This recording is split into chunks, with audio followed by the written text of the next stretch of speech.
So, sumahan mo akong bumili ng pagkain at mga kandila sa palengke. Sama ko, kuya. Hindi pwede, walang magbabantay sa bahay, baka manakawan tayo. Saka takpan mo na ng mga trapal at sako ang mga gamit natin para hindi yan mabasa.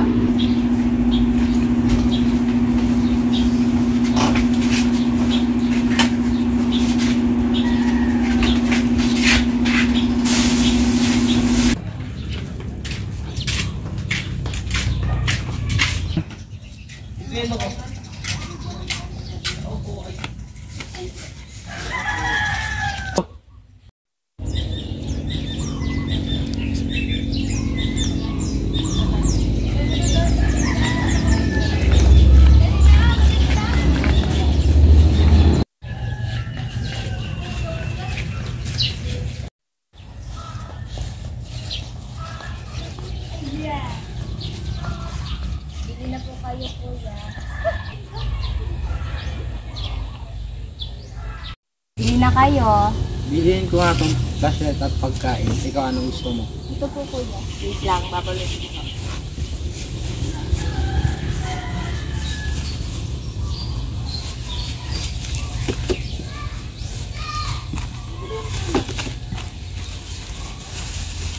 Ito na po. Magkano po ito lahat? 150 po lahat. Thank you po.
Nene, tapos ka na ba sa gawain mo? Opo, tapos na po.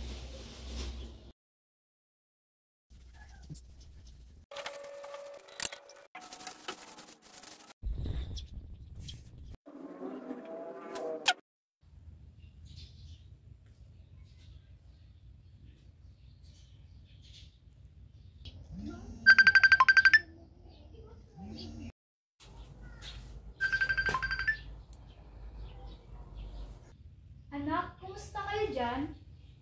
Okay lang naman po, Nay. May paparating daw na bagyo. Dilikas ba kayo?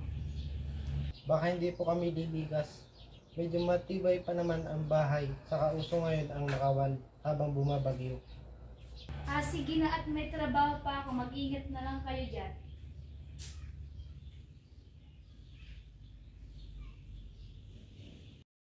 Liligas ba kami o hindi? Ano kayang magandang gawin? Magsilikas na po! Magsilikas na po! Magsilikas na po! Magsilikas na po! Magsilikas na po! Magandang araw po. Ano pong may paglilingkod ko sa inyo? Ngayon pong gabi ay magkakaroon ng bagyo. Kinakailangan pong lumikas sa evacuation area sa madaling panahon. Maraming salamat po sa inyo. Magsilikas na kayo!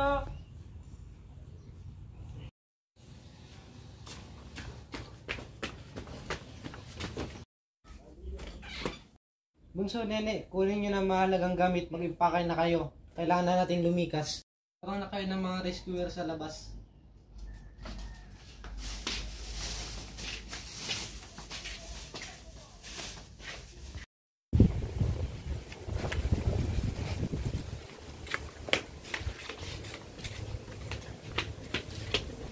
Kuya, nandiyan na po ang mga rescue. Tara na.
Anong nangyari sa bahay natin? Oh my God! Nasaan ang iba nating gamit? Kung ninakawan na tayo!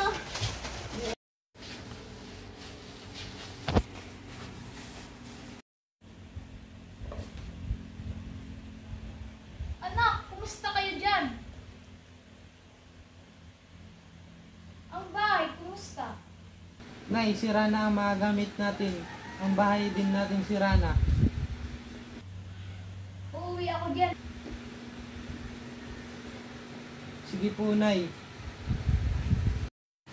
Bunso, baka daw makauwi na si Nanay sa madaling panahon.